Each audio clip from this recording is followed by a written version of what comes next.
a Bristol University, where you worked most of your scientific career. Nina has been working on number theory, what we as physicists understand are roughly the zeros of the Riemann Zeta-Function and how they are distributed. But you actually did much more work on that, and we are looking forward to hear about what you have. Okay. All right, well, thank you very much for inviting me to this program and for the chance to give a talk. So the topic of the talk is maybe a little bit different from some of the other talks we've been hearing, but there is some interesting random matrix theory in here, so hopefully that will be of interest. So the point is that there are questions in number theory, really long-standing questions, like they've been open for 100 years or so, that are unanswered. And so what I hope to convince you is that random matrix theory has already proved itself as a tool to shed some light on some of these questions, and also that there are other questions still out there that perhaps random matrix theory can say something about. So I guess the message of the talk is that if you understand a little bit about the number theory, you can come up with random matrix models that are both interesting from the point of view of random matrix theory, but also useful from the point of view of number theory. So we'll start where we always do, with the Riemann Zeta-Function. So the Riemann Zeta-Function, number theorists are interested in the Riemann Zeta-Function because it encodes information about the prime numbers. So you can write it as this product over primes, Euler product here, or you could write it as a sum over integers, the Dirichlet series. And both of these converge when the real part of S is greater than 1, so on the blue bit of the plane here. And if you make an analytic continuation to the whole of the complex plane, then you get a function that has a pole at 1, has zeros at the negative even integers, and it has an infinite number of zeros somewhere in this strip in between the real part of S equals 0 and the real part of S equals 1. And of course, the Riemann hypothesis says that they lie, as I've drawn them, on the line where the real part of S equals a half. So because we're interested often in the zeta function on this line where the real part of S equals a half, we often write zeta of a half plus it like this. And so t measures the height that we're looking at up the critical line, so the height above the point a half. And one of the long-standing questions about the Riemann zeta function concerns the size of the zeta function on this line here. It's of interest to number theorists because it's related to the Riemann hypothesis. So one way to measure the size of the function on that line is to look at the moments of the function. So that is we're looking at values of zeta plus a half it, so values on this line, taking the absolute value, and in this case, say, squaring it. And then we just integrate from 0 to some height t on the critical line. So we're just looking at average values of the zeta function squared in some interval from 0 to t. And so this is a theorem from 1918 due to Hardy and Littlewood that this quantity, as t becomes large, so as your interval 0 to t on the critical line becomes very large, that this quantity goes asymptotically like log t. There's a sort of similar result when you look at the fourth pair of zeta, so looking at average values of the fourth pair of zeta in some interval from 0 to t. And that asymptotically looks like 1 over 2 pi squared log t to the fourth. And that was due to Ingham in 1926. And so even though about 100 years has gone by since these results, there are no theorems for any higher moment. So any higher power, you might imagine the 6th or the 8th, there is no theorem for those higher moments of the zeta function. So, and this is even though, in the past 100 years, lots of the best number theorists of the intervening generations have worked on this problem. So it's a really difficult problem, right? Figuring out the higher moments of the Riemann zeta function. As far as saying just those two cases, can I understand what technique they used to prove it? Was it just, what kind of proof is it? I mean, how did they prove it? So the reason that they can't go, they can see what the reason is why they can't go further, because they're essentially looking, I think it's correlations of divisor functions or something, and for certain ranges, you have a theorem of in that case, and then that can give you these, yeah. But higher, there are only conjectures on how those are correlated, and so that doesn't let you go to higher moments, I think. Yeah, so these are number theoretical proofs, and you can sort of see where the blockage comes that doesn't allow you to go to higher moments. Right. So. So it means that the zeta function is roughly constant when little t becomes large. The absolute value of the zeta function. So it's roughly constant.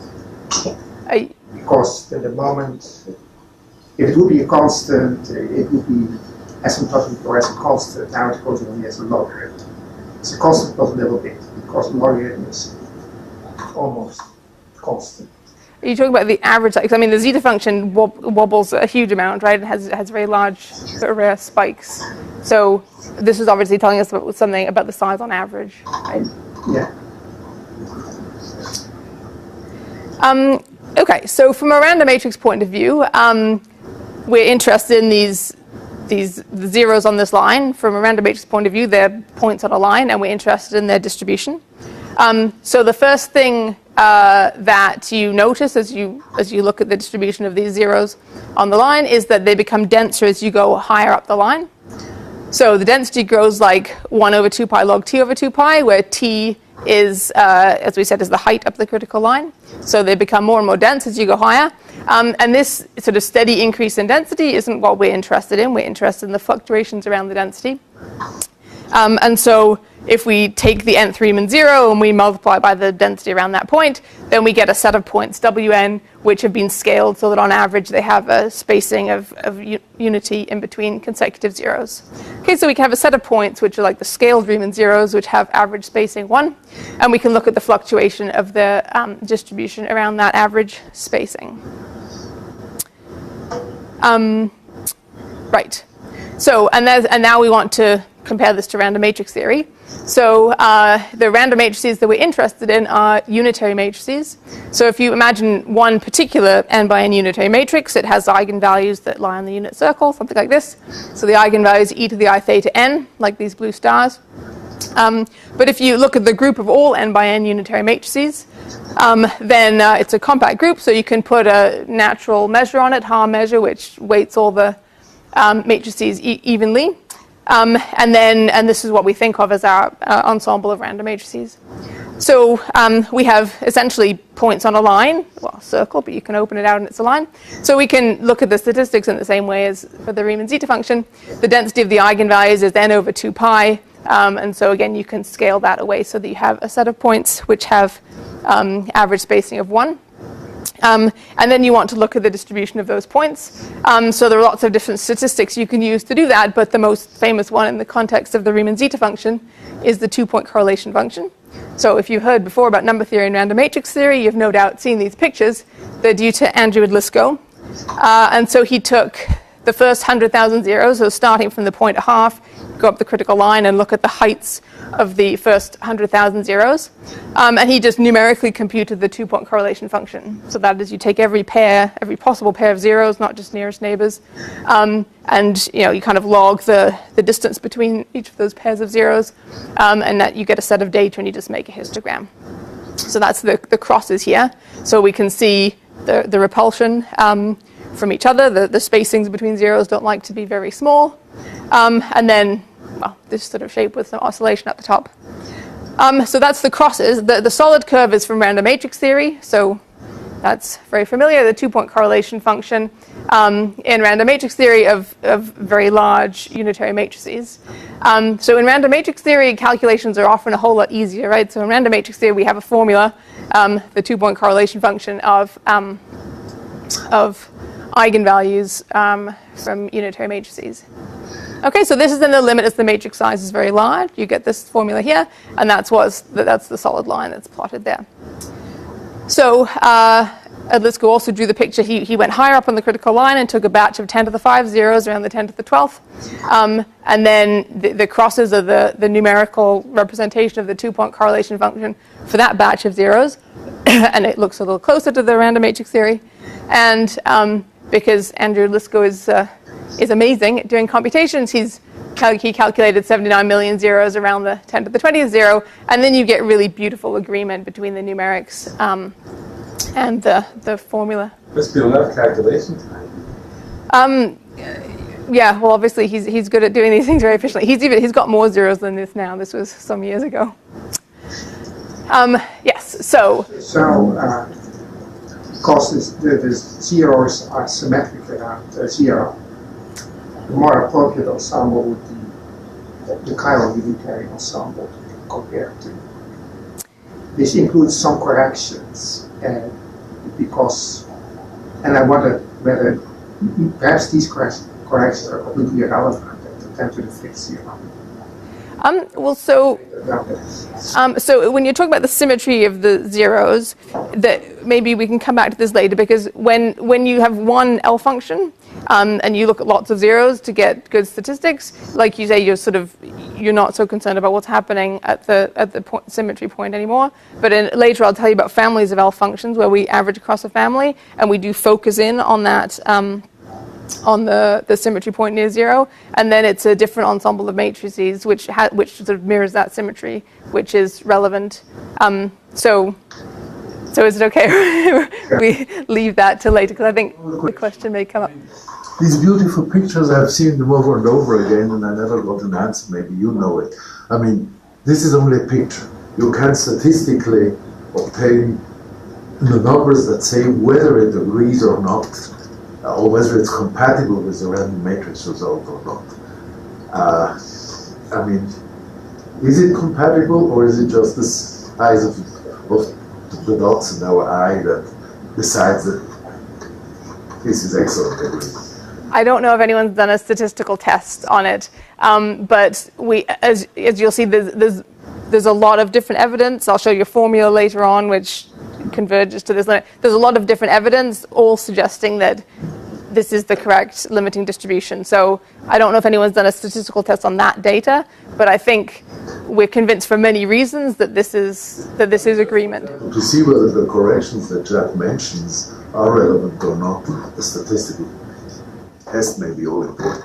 I'll show you in a minute. I'll show you a formula which has the corrections, and then you can see whether whether you're convinced. I think it would be a good idea if somebody would make the statistical tests if once these eigenvalues are available. Okay. Well, so yeah. Your comment, Jack. I mean, the repulsion is from the pairing is with respect to the real line. So if you go up very high, you go into the bulk. So then it stops you. The parallelity. So it's. I mean, I think from that point of view, it's clear why the. No, I mean, if you go lower, then you see a clear deviation. Yes. The question is where the deviation is coming from. Well, maybe you will tell us about. Yeah, well, but this is one case of a zeta function. So if you go lower, you have very few zeros to work with, and so it's hard to do statistics. Yeah. So this is why I say when we look at families of L functions, then you have many L functions, and you could look exactly at that lowest zero, or whatever, and then you really do see a difference from it's a different set of matrices. Okay, so by eye, at least, it's fairly convincing picture that the statistics of the Riemann zeros behave like the limiting 2-point correlation function for large unitary matrices. So this picture, I think, leads you to, or suggests, or leads you to believe that as you go very, very high up on the critical line, the statistics of the zeros high on the critical line look like those of large random unitary matrices. So, but perhaps more interesting than this picture is the following picture. So this is also the 2-point correlation function of the Riemann zeros. These are unscaled zeros, so we haven't scaled to make the mean density equal to 1. And also, we're looking at a much, much larger scale. So Lisko's picture was down here somewhere, right, the first couple of oscillations. So this picture is looking at zeros which are separated by much, much larger distances. So this is taking just, again, the first 100,000 unscaled Riemann zeros, but doing the same thing. You do the 2-point correlation function, plot the distances between all the possible pairs of zeros, and you get those black dots.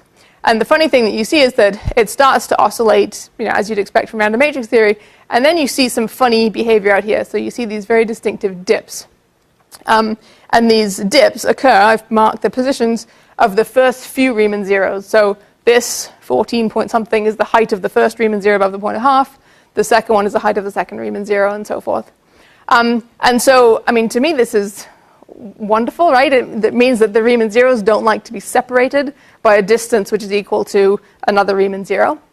But also, the structure can't possibly be predicted by random matrix theory, right? The random matrix result just does nice diminishing oscillations across the top there.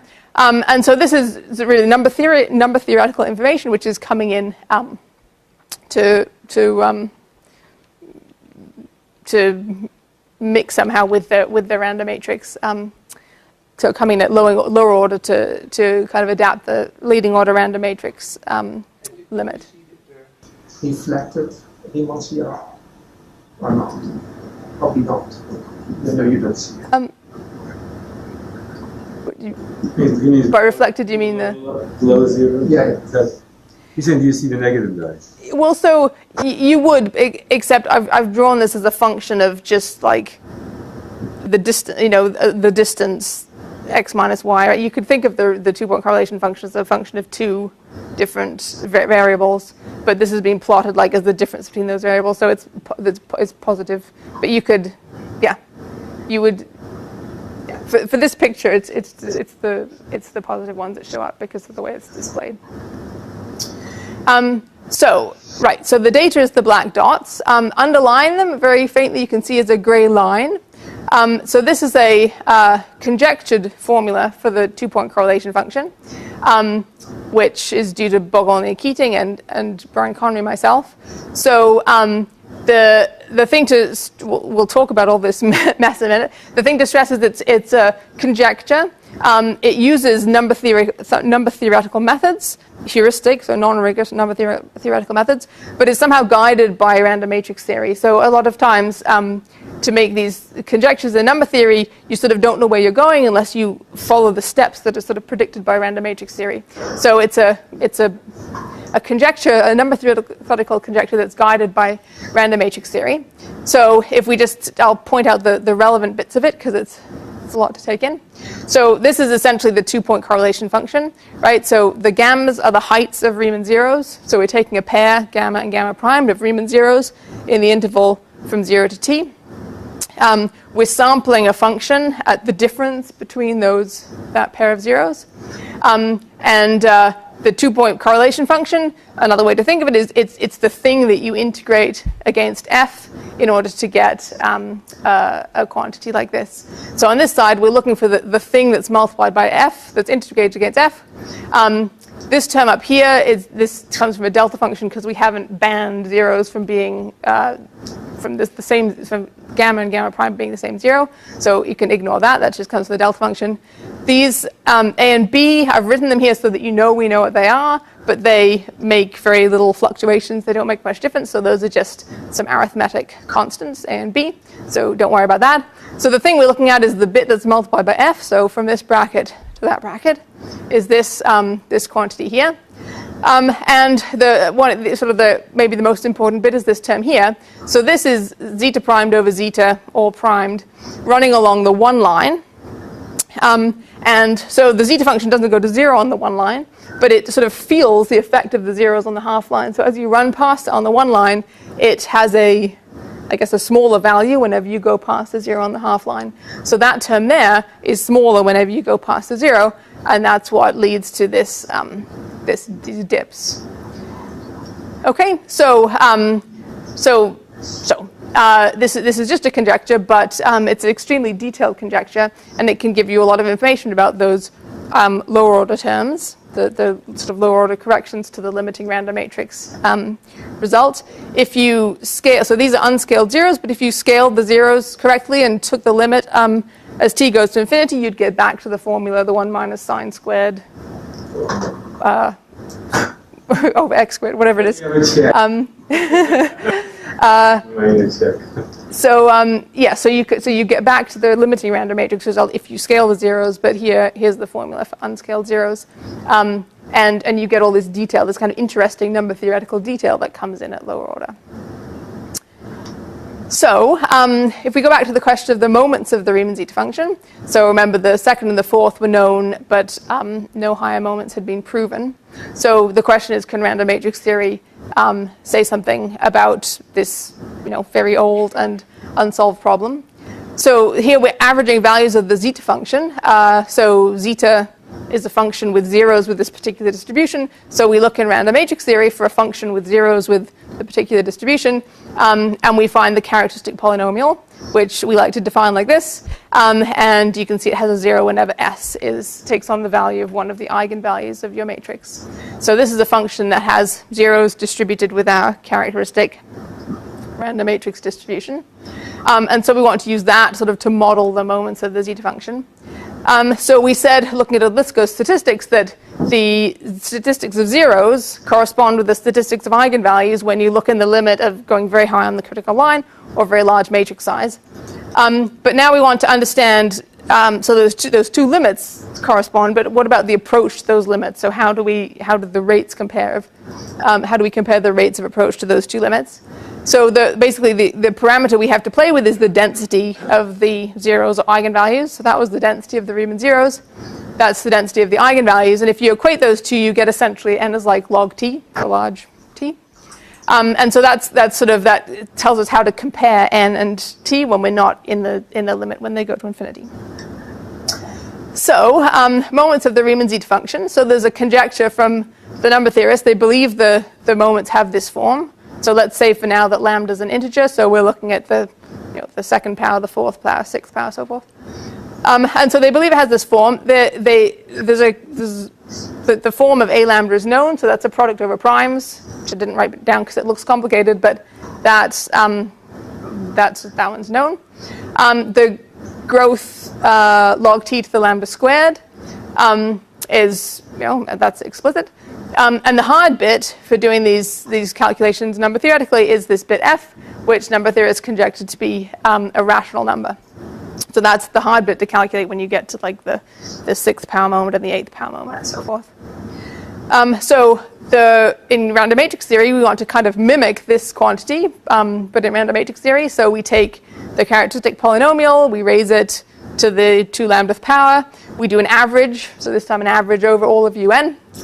And in random matrix theory, this is a calculation that you can do quite easily. Use Selberg's integral or something. And you can do it, in fact, exactly for finite values of n, but here I've written the asymptotic just for comparison's sake.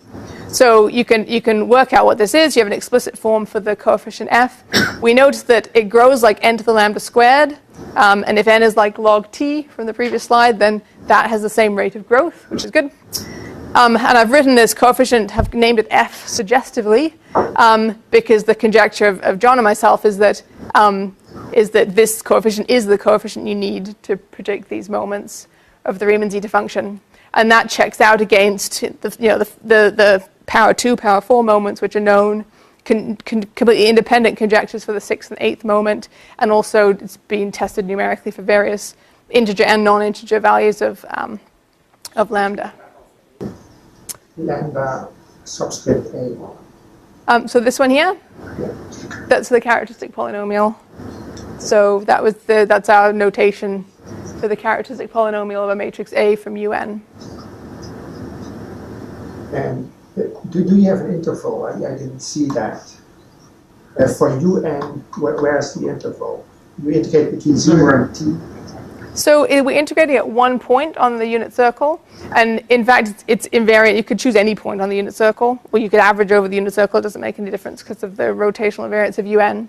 So but in addition we do an average over UN. I don't see the interval. In the top line, the zeros are between 0 and t. Yeah, so here you don't. What's the constant? It's getting a constant. There is no explicit interval. We're averaging over u. The average over t is replaced by an average over un. It's kind of strange to me, because that doesn't look right, because then you see the boundary of un. Well, it's in the same sense that when you look at the 2-point correlation function, the Riemann average is this way, and the random matrix average is over all of un. So it's in the same sense that the statistics agree. Okay, so your claim is that the n to the power lambda squared is due to the two-point correlation function. So if the eigenvalues would be equally spaced only, what would you have done if you would do that integral? If you would integrate it over equally spaced eigenvalues, you would have the characteristic polynomial, and the eigenvalues would be equally spaced, and would do the integral. What would you have done? I couldn't tell you off the top of my head.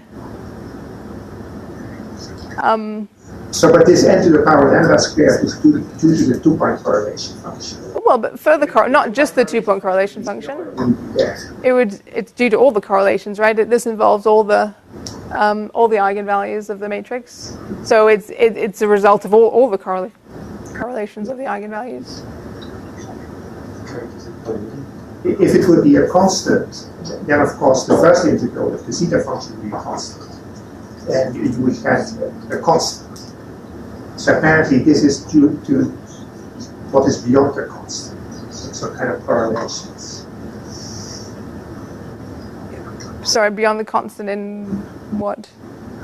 In terms of the position of the two zeros. I'm not sure I'm understanding you. So I try to understand where the n to the power lambda squared comes from. Is it if you would put the two-point correlations to 0, what would the answer be? Is it due to two-point correlations or due to one-point correlations? I think it's due to correlations. You won't get this. You won't get this answer. There would be no two-point correlations. If the two-point correlation would be 0. So the eigenvalues would be equally spaced. So you get a different power for different matrix ensembles. You get a different power if you have just Poisson eigenvalues. But I think it's more than the two-point correlation, right? It depends on all the endpoint correlations. These are the moments. It's just the whole characteristic polynomial. Just taking everything into account. It's the characteristic polynomial. Yeah, but you look at the leading order asymptotic, so I don't think it is all correlations. I think it is only the two-point correlation. That it would be my conjecture. I don't think that's right, but I can't tell you why at the moment. I think that all levels of correlations contribute to a moment like that, because it's not a local statistic. I don't know. I think it involves all correlations over all scales. No, but two-point correlations for logarithmic. So if you integrate, you get a logarithm. So I understand why you get a logarithm in the local one. So I know it is not local, but still I do think that. But it would be interesting to find out. Okay, well, I don't have to think about that more. Okay, so, but anyway, the evidence suggests that by doing a fairly easy calculation in random matrix theory, you can predict the answer to this very long-standing and difficult question in number theory. And it agrees with various numerical. It agrees with every test we've thrown at it. So, as I say, with the known and conjectured results from number theory, and we've done numerical tests where lambda sort of goes over a range. It doesn't just have to be integer values; it goes over a range. Yes, so that's a good. So in this case, you have made numerical tests. You didn't just compare curves. It depends what you mean by numerical tests. We calculate the moment this way, and you calculate the moment numerically. But numerically, you have an ensemble from the random matrix. I mean, The result will depend on the size of your ensembles and things like that. So no, I mean numerically on the number theory side, right? So you compare in random matrix theory, you can write down everything exactly. It's a theorem, but to compare with the number theory data, so it would mean computing these numerically. That's the data. They integrate that numerically. The data is you integrate that thing numerically. yeah, you integrate it numerically, okay. But then there is the size. You compare two curves. In one case, you have only dots, so you have to estimate the error. If I understand, it had to be a test. The other is, if you compare two formula and they are the same, that's perfectly okay. But if you compare with numerics and the curve, Sure, yeah, that. you have dots, and now you have to use well-known statistical tests whether they agree or not. Otherwise, at least I wouldn't call it a test. Is the question whether parametric theory is the right model for well, I mean, the question, it doesn't have anything to do with, in this case, with random matrix theory. You have, from numerics or from an experiment, never mind, you have some points. You have a curve. And now you have to find out, are these points consistent with the curve or not? And for that, there are statistical tests which you will find. And you'll never know finally whether it's the same, but you can have a confidence level of 98%, or you can have a confidence level of 0.001%. In one case you would say, okay, it looks good. In the other case you would say it looks bad. Then the answer is the thesis has been done. The tests have been done. I'm not an ambitious, but I remember when Michael were looking at all these numerics. Yeah. Okay, that's. You're the first person who tells me that they have been done. People do this. Michael told me he didn't know. People do these type of numerics and know what they So Michael did it after your question. No.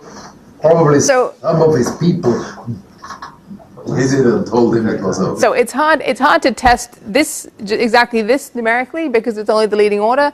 But I'm not going to go into this in this talk. But we can predict lower order terms as well to these moments, and then you get a very precise numerical answer. And as Francesco says, Mike Rubenstein has done tests where he's looked at various values of lambda, and he can see agreement between the random matrix prediction and the numerically calculated moment to many decimal places which are consistent, and the number of decimal places is consistent with a small error on the formula. So I think that all I could say is there's extensive numerical evidence that I think is convincing. Basically, could you take non-integer basis form?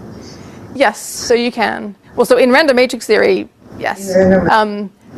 In comparing with the Riemann Zeta-Function, in this formula you can, for these lower order terms, it becomes a bit more complicated when you have non-integer lambda, but you can, there are ways you can look at it so that you can have lambda non-integer, even non-real. I think Mike did some tests with. So yeah, you can play about with any exponent there. Because I guess they wanted to find the fraction, right? It's the conjecture. Yeah, and this number, so for integer values, it's conjectured to be a rational number, and for these, the random matrix one is always a rational number. Okay, so that was supposed to be the history. So now the question is, are there other questions in number theory where random matrix theory could maybe make a contribution? So if we look at the area of elliptic curves, so an elliptic curve is an equation like this: y squared is some cubic in x. So that's an example. For each elliptic curve, there's associated an L function, which is somehow built out of information from this curve. But if you're not a number theorist and you don't want to think about that, all you have to think about is that each L function has a picture, like the one for the Riemann Zeta-Function, with a Riemann hypothesis and zeros on the line, like that. So just like we were looking at before. But there are many interesting questions about elliptic curves. So in particular, there are questions that involve the rank of the curve. So the rank is a number, it's a non-negative integer, which somehow describes the number of rational solutions on this curve. So that is the number of pairs of rational numbers x and y that satisfy that equation. So the number of those solutions is somehow characterized by this rank. So the rank could be 0 or 1 or 2 or 3 or so forth. And there's a lot that is yet to be understood about ranks of elliptic curves. So I think if you ask the correct number theorist, if you give them a particular curve and you ask them what's the rank of this curve, I think there are methods that usually work for a given curve. But the bigger question is if you have a family of elliptic curves, so you somehow parameterize the coefficients and you have a family of curves, what's the distribution of ranks among that family? So in 1901, I think Poincaré asked the question, in one of these families of elliptic curves, what range of ranks do you expect to find?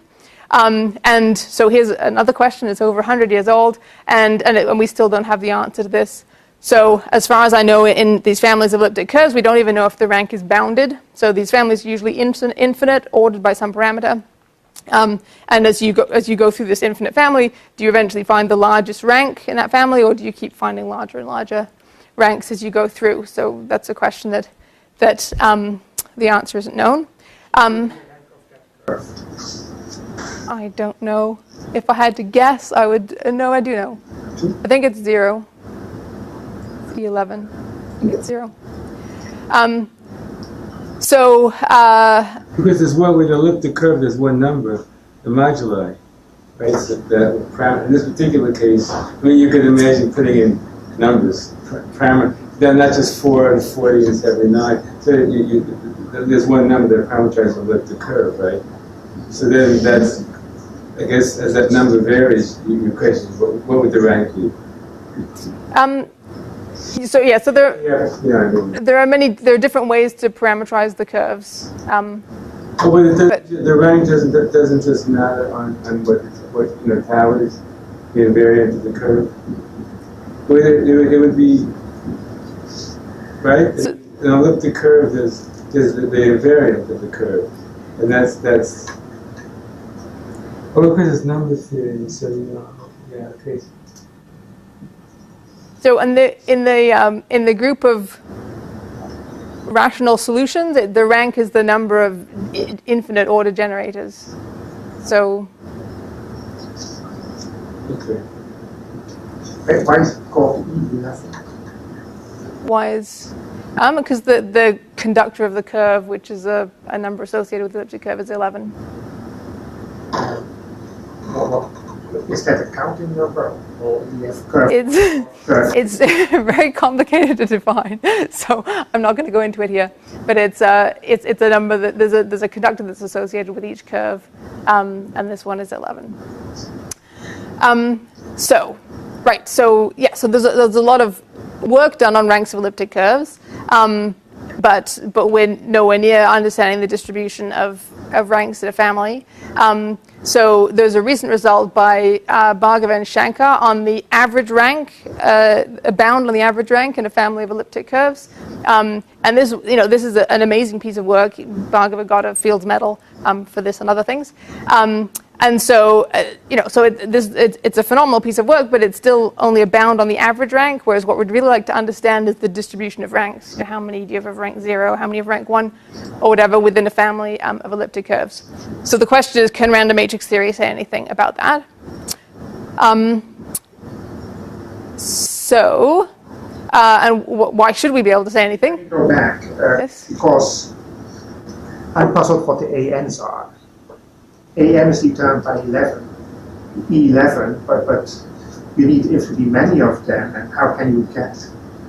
Well, so you construct that? So AP, if P is a prime, AP is related to the number of solutions of this equation over the finite field FP.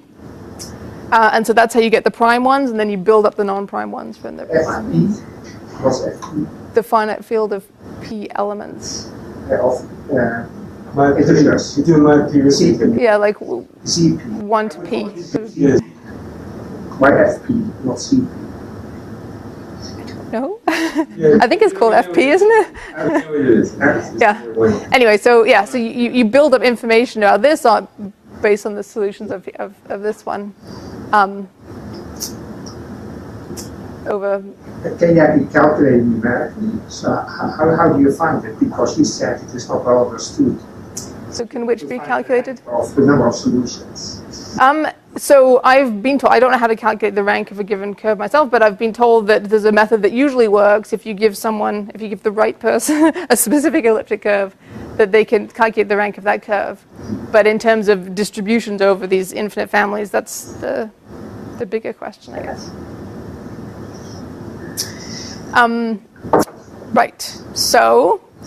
Okay. So why do we think we might be able to say anything using random matrix theory? Well, that's thanks to Katz and Sarnak. So Katz and Sarnak say that if you take a family of L functions, so remember, associated to a family of elliptic curves, we have a family of L functions. So given a family of L functions, the zero is close to the point of half. So that's where the critical line with the zeros on crosses the real axis. The zero is close to the point of half shows statistics like the eigenvalues of the matrices from one of these groups. So it may not be UN, depending on your family. It may be UN, or this is the group of n by n orthogonal matrices. Those are 2n by 2n unitary symplectic matrices. So the thing to notice here, if you're a physicist, is that UN is equivalent, UN with Haar measure is equivalent to the CUE, the circular ensemble, often used in physics. But this is not the COE, right? Because the COE is an ensemble that's invariant under orthogonal transformations, and this literally is the ensemble of orthogonal matrices. And similarly for that, it's not the same as CSE. So these are literally the groups of orthogonal or unitary symplectic matrices. And for families of elliptic curves, it seems we always end up with this orthogonal symmetry.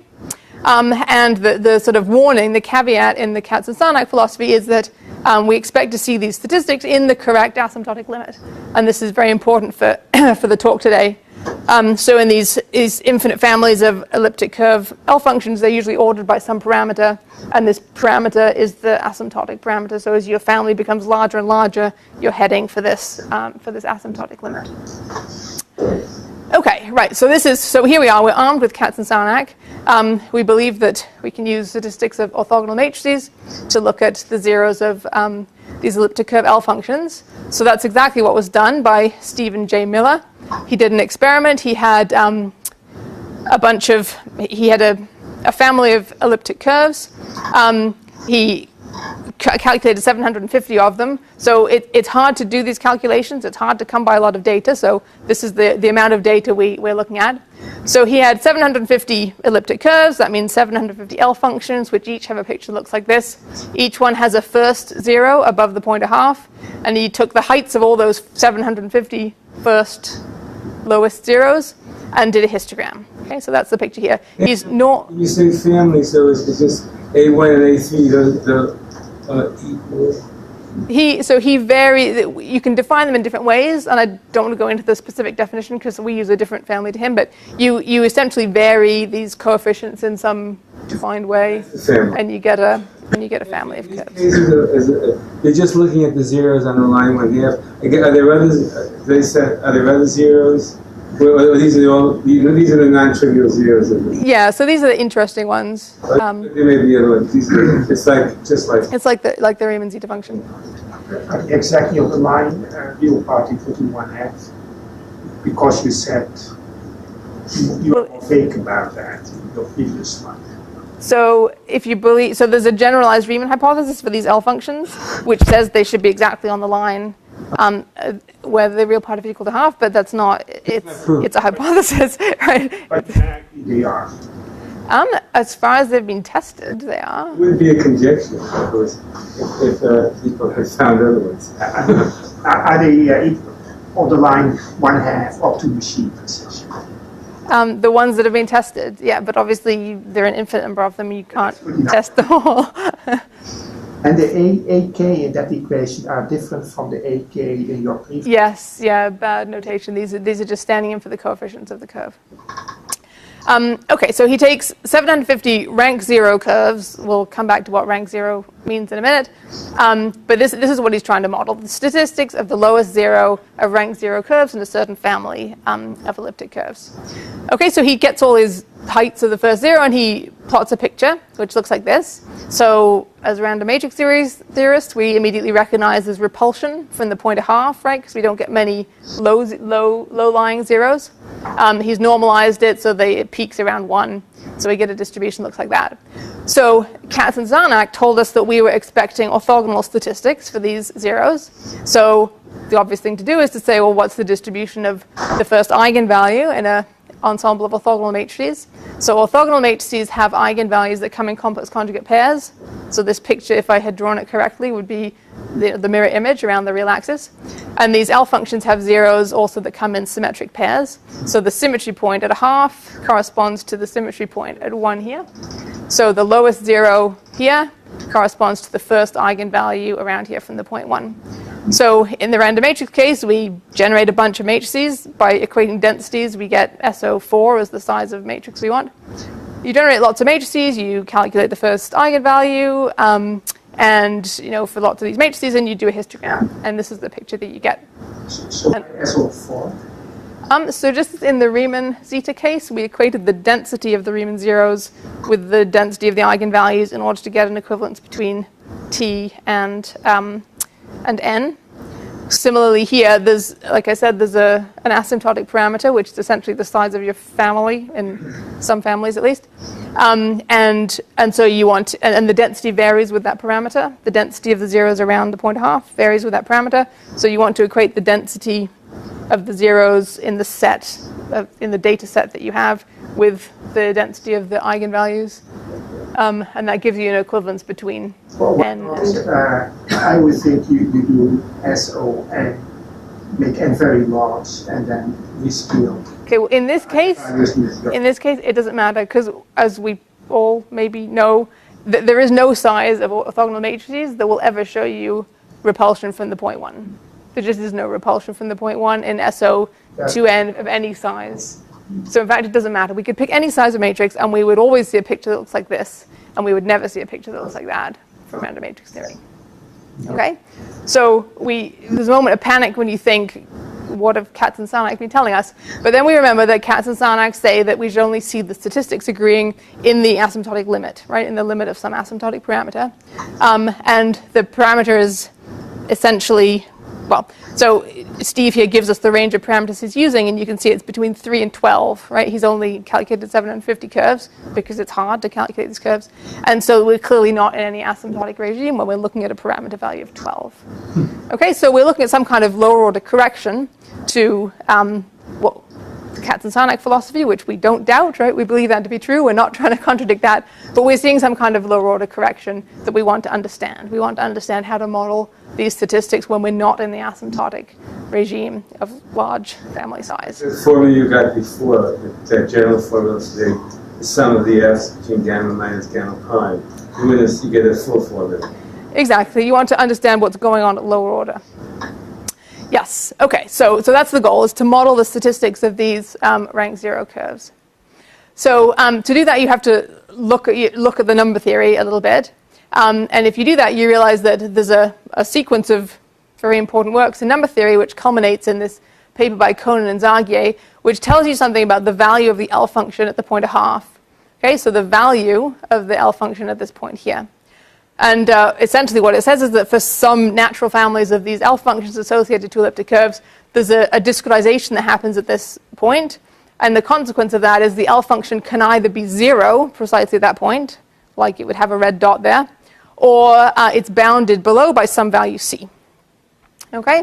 So either your L function is 0, or it isn't allowed to get arbitrarily small. It's bounded by some value.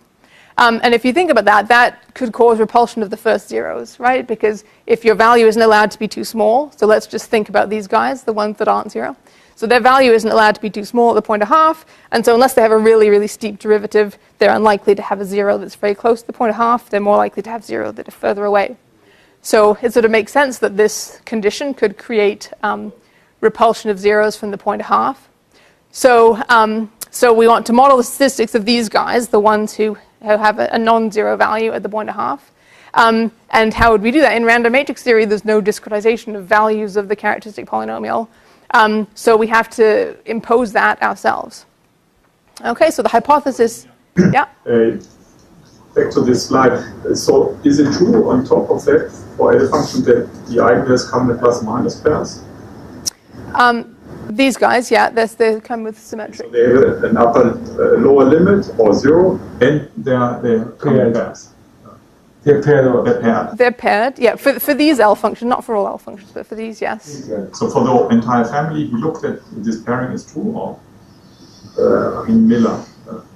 So the L functions have a functional equation which relates the L function sort of on one half of the plane with the other half, and that tells you that there will be this symmetry in the zeros, so that you don't have to do experimentally. That comes from the functional equation of the L function.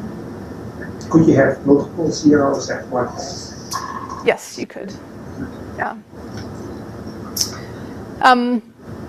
Okay, so, and one thing I didn't write, because I haven't introduced the notation to do so, but is that this constant c, I've written it as a constant c, depends on the asymptotic parameter. So in fact, as you go to larger and larger values of your asymptotic parameters, that is larger, more and more L functions in your family, this c becomes smaller. And so you can imagine as you go into the limit where you have an infinite family size, your discretization is getting so small as to be negligible, and that will bring us back to the Katz and Sarnak hypothesis without repulsion. So it's all consistent, but we're looking at what happens for finite values of the asymptotic parameter when this is really some bound away from 0.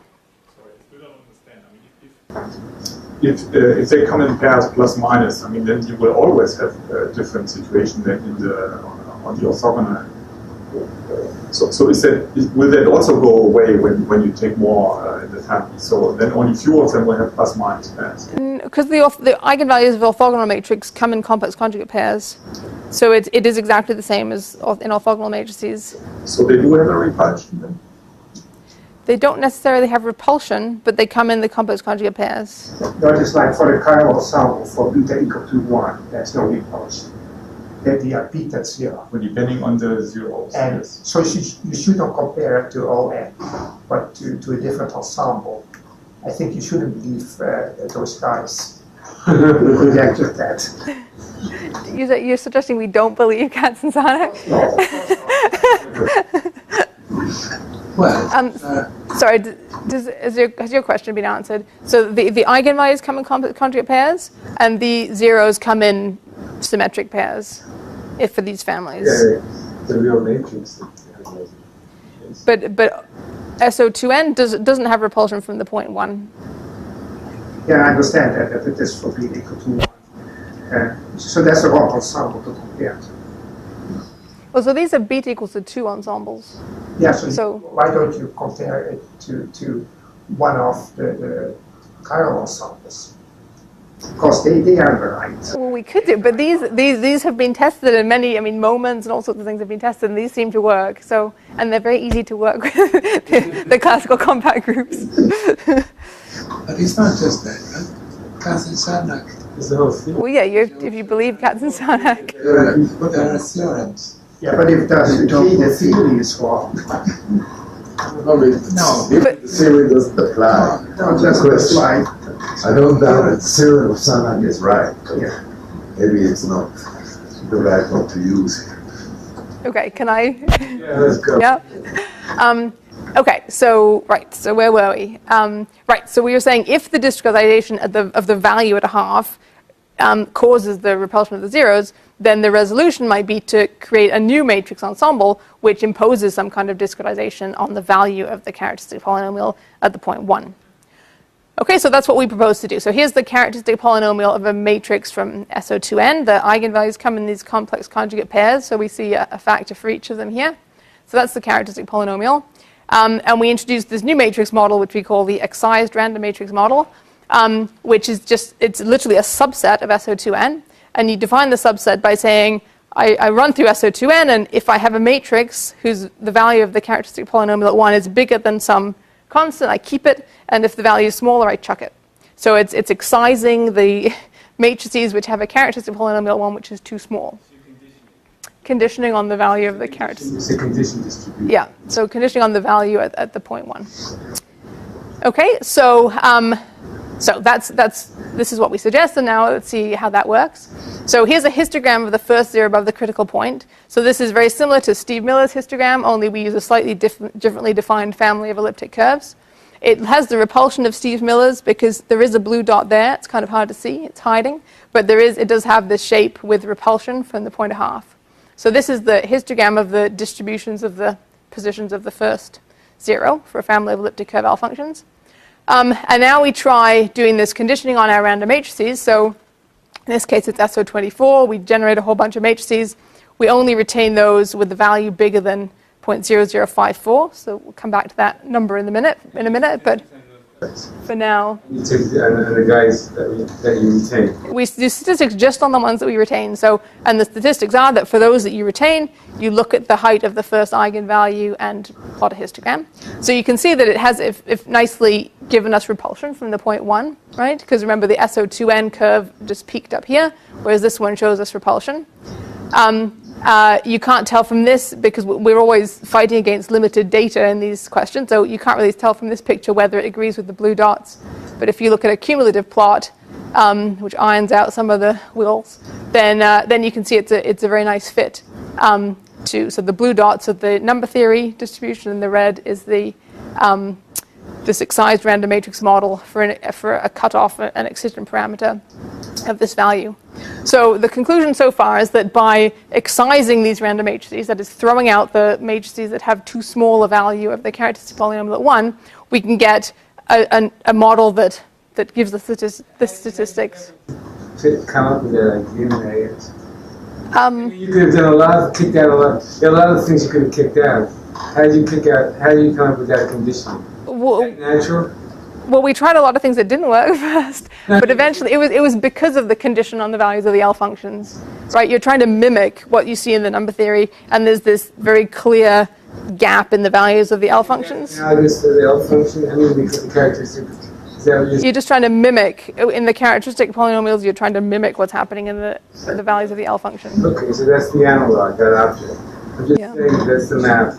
The characteristic function maps the, vaguely speaking, that's your map.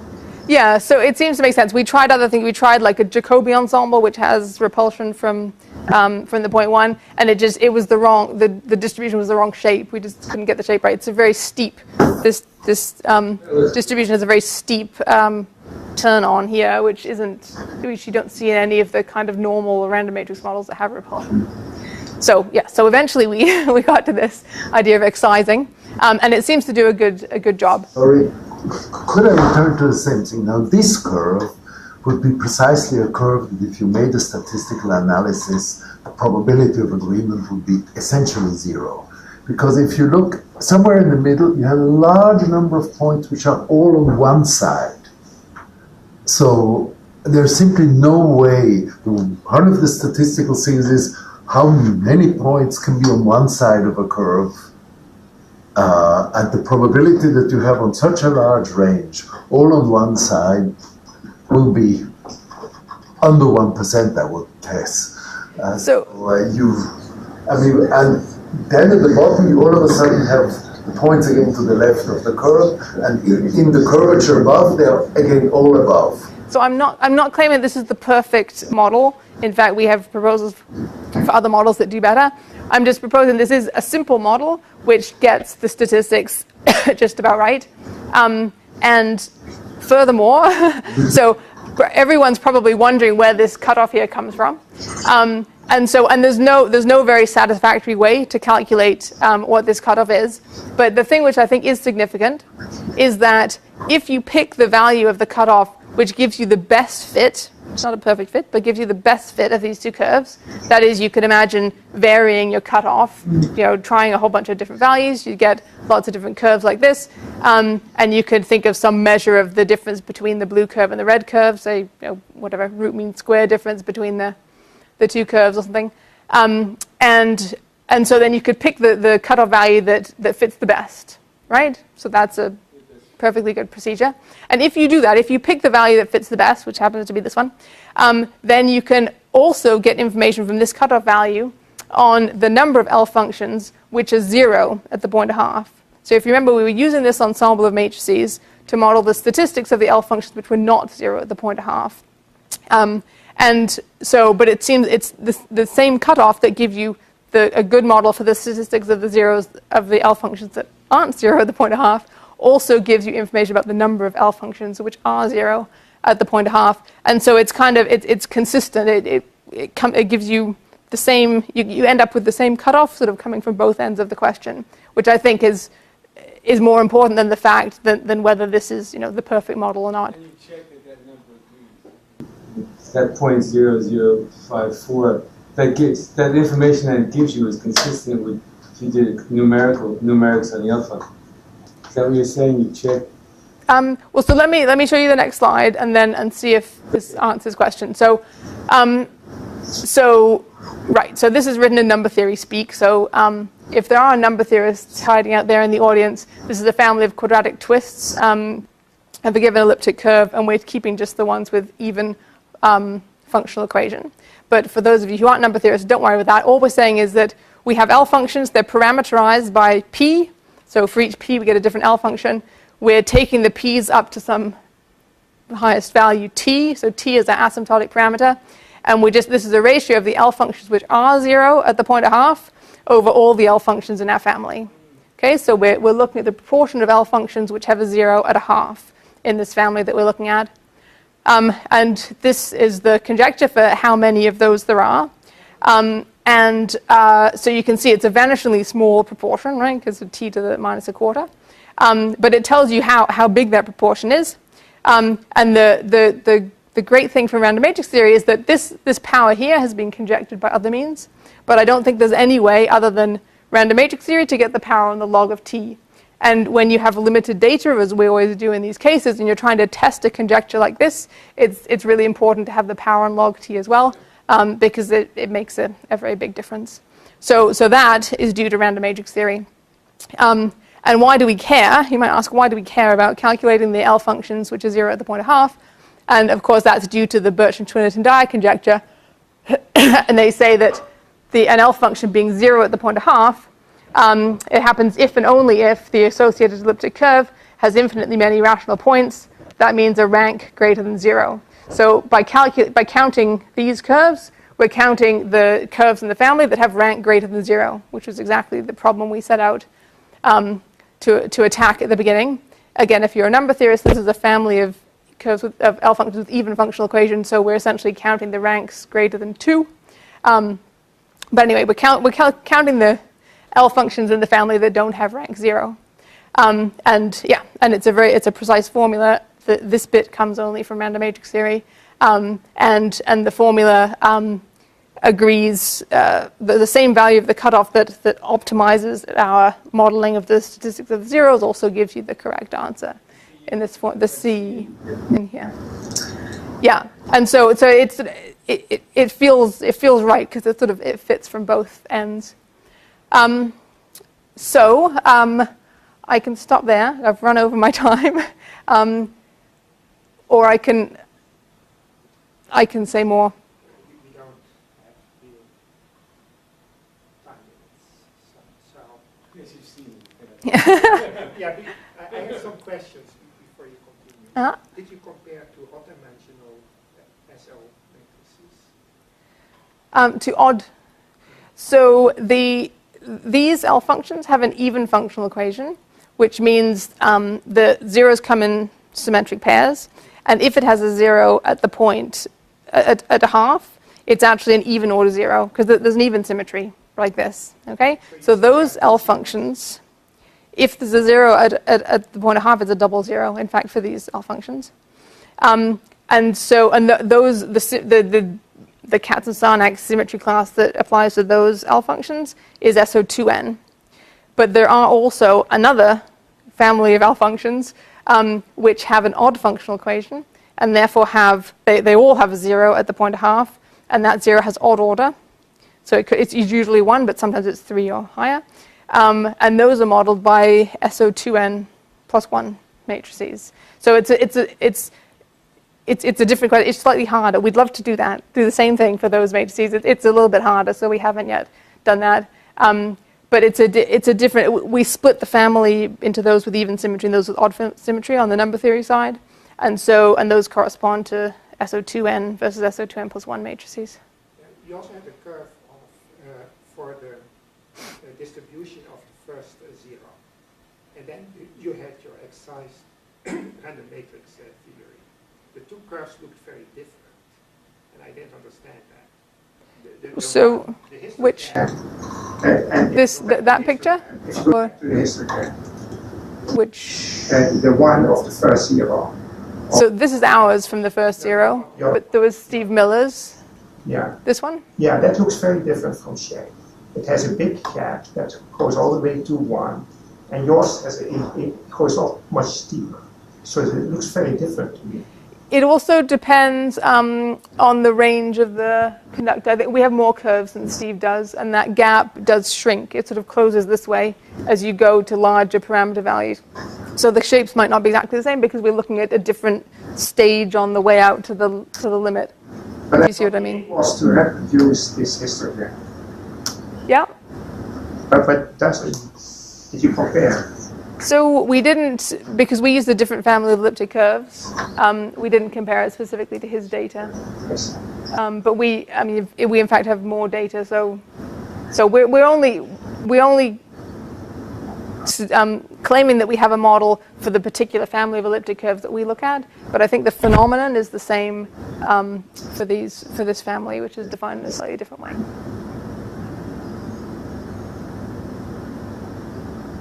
Anything else? So, yes. So should I have a few more slides, or I can stop there? What is the consensus? Okay. All right. So there are just the couple of reasons why I think this is interesting. Well, apart from the fact that you can predict the number of curves of higher rank, but also, so this whole idea kind of hinges on the fact that the distribution of the values of the characteristic polynomial at 1 models the distribution of L functions at the point of half. So this is a picture. This is all work of my graduate student Ian Cooper. So this is a picture where he's plotted the histogram. He's calculated numerically many values of L functions at the point of half in the family we're working with, and that's this kind of spikier distribution. And he's also plotted the distribution of values of characteristic polynomials from SO24 at the point 1, which is a smooth distribution which is superimposed. And everything we do relies on the fact that in some sense that this distribution of characteristic polynomial values models the shape of the distribution of the L values. So remember, now we're looking at values of the L function or characteristic polynomial, not distribution of zeros. Okay, so this is distribution of the actual values of the functions. So if you kind of stand back and you squint and you imagine smoothing a little bit, the shape is captured there, but the number theory distribution is much more spiky, right? You can see there are sort of wobbly, spiky bits, and also we know from the previous slide that there's a gap, which you can't see on this picture, but if you blow that up, you see there's a gap in the number theory distribution because the L values either have value 0, which we haven't plotted because it would be a huge spike, or they have value bigger than some constant. And so we know there's a gap here. And so when you think of the exercise model, you might think, well, the cutoff that makes sense for the exercise model is just to cut off the values of the characteristic polynomials at this same point here, right? So just discard the characteristic polynomials that have value less than that, so they have the same cutoff as the number theory distribution. And that's not what happened. So for a long time we were stumped, because the optimal value of the cutoff, which was that 0054 that I showed you before, puts the cutoff on the random matrix distribution here, whereas the lowest L value starts here. And so we were kind of confused as to why that was, because it didn't seem to make sense. Our first guess was that it should be where the L function distribution begins. But Ian Cooper's been working on a slightly more refined model, and in doing so, he figured out why this cutoff is where it is. And it's because the number theory distribution has this peaky structure, and in particular has a really huge first peak. And so the random matrix theory is sort of compensating for the fact that you have this huge amount of mass here by by filling in extra mass around here. So Ian's found that the mass in this first peak in the number theory is essentially the same as the mass distributed differently, but the same as the mass in the random matrix theory distribution. And so that sort of explains why we got this strange value of the cutoff that we didn't understand at first. Because it's important to have the right mass at the beginning of this distribution here. And so I guess the last thing to say is that the random matrix model we have is literally, it's just random matrix theory, right? It's literally a subset of SO2n, so the matrices that you can generate. And so even though we had to, you have to use number theory to come up with that model, and you have to use number theory to define where your excision is, what you're left with at the end is just literally a random matrix model that you can do calculations with. So you can calculate the one-level density for this set of matrices. So this excised set that we've talked about, where you've chucked out the matrices that have too small a value at the point 1. You can look at the one-level density for that set, and you can get formulae. So it's kind of nice. It's related. The one-level density for this excised set of matrices is actually related to the one-level density for a Jacobi ensemble. So if you remember, the Jacobi ensemble has a weight that looks like this. You may know it better with if you replace x, if you replace cos theta j with x, then you have the Vandermonde in the x's and the weight 1 minus x, 1 plus x. So you have this nice relation with the one-level density in the Jacobi ensemble, and so it has this extra integral. But if you write that out, it's a bunch of gamma functions and Jacobi polynomials, and if you do an expansion of poles of that integrand, then you get a nice expansion for the one-level density in this excised ensemble, which it's 0 at first, very near the origin, based on some condition here.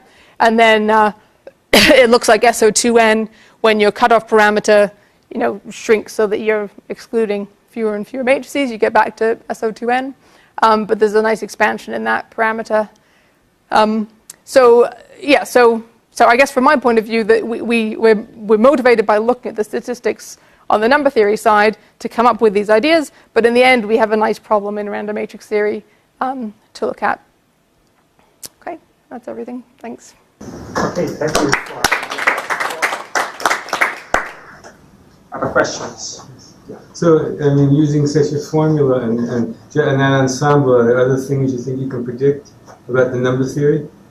Now you have this nice ensemble, it's a new one, and of course that point of these ensembles. Well, one point is to say something about the number theory. So now, can you think you can get other data about the number theory from this ensemble, or So that would be nice, certainly. I don't have other ideas at the moment. What we'd obviously like to do, we've predicted how many curves with rank higher than 0 there are. Obviously, you'd like to know how many have rank 0, how many have rank 1, 2, 3, 4.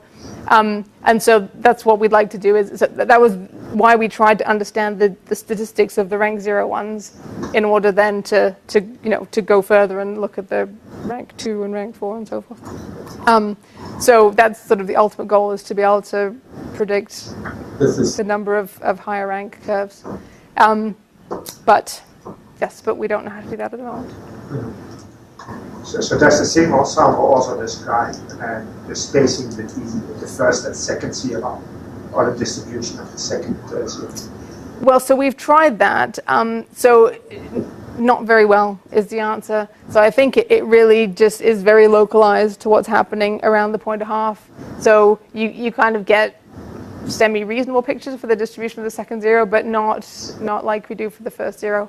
So I think what we were trying to do was really just understand exactly what was happening on that repulsion side of the distribution of the first zero, because you can get a formula for the one-level density in these families, which is very similar to the formula to the two-point correlation function I showed you for zeta, which beautifully models all the number theoretical wiggles, but not that first turn-on of the first zero. So sort of everything beyond that we understand from a different method. So it's really just the shape of that, the left side of the distribution of the first zero that we were trying to understand. And this model does that, but it doesn't seem to go further to higher zeros. If you look very high up, asymptotically, is it then described by the model? So zero is very high up on the line. So any zero is high up on the line for any L function will be described by UN matrices. So the statistics of the orthogonal and unitary symplectic matrices, if you look at statistics away from the point of half, they just look in the limit like unitary matrices. So it looked just like the zeta function if you went away from the point of half, but you get something distinct if you look very close to the point of half. So this gives you fine information. So of course the half is a very important point. Yeah. Yeah, it gives you information around that point. And you mentioned that the numerics that Villa did were using a different family of L functions that you have. So, in general speaking, is there a finite number of these families? And is it understood how to map these to potential random matrix candidates? Or is that so far experimental? It's on a little bit shaky ground. So there are various different ways you can define ensembles of elliptic curves. There are several standard ways. So Miller's and ours are kind of the two most standard ways to define families. But I'm sure you could come up with all sorts of bizarre ways to define them. And in terms of once you've defined a family of L functions, in terms of knowing what random matrix statistics you should be looking at, there's I don't think there's a hard and fast rule for getting to the random matrix ensemble, but there are lots of things you can look at. You can look at the signs in the functional equation, because random matrix characteristic polynomials also have a functional equation that relates the outside of the unit circle to the inside, just as the L functions do. And so you can, you match up. You need an ensemble that has the right distribution of signs of the functional equation. You can look at moments of the L functions, and the moments are different for each random matrix ensemble, and so if you see how they go on the number theory side, you can match up to the correct random matrix ensemble. But as far as I know, it's not like you have a family of L functions and you can put your finger immediately on the random matrix ensemble. But there are lots of hints to figure out which one you think you're in. But the classification in that sense is still lacking what we desire, I suppose. Yes, I mean, as far as I know, we don't even know how to define a suitable family, right? I mean, there are obviously lots of different ways you can come up with a collection of L functions, but whether it's a suitable family in the terms of Katz and Sarnak, I don't think there's a concrete definition even for that. So it's a little bit experimental, but there are many families which are very standard, which lots of people have used, and so and they work very well. Yeah, I guess if you take a family, but you can remove pieces of the family, it's still a family. Well, yeah, you could define it however you wanted. Yeah, but whether it then showed random matrix statistics is another question. And more questions? If not, let's thank Nina. It's interesting.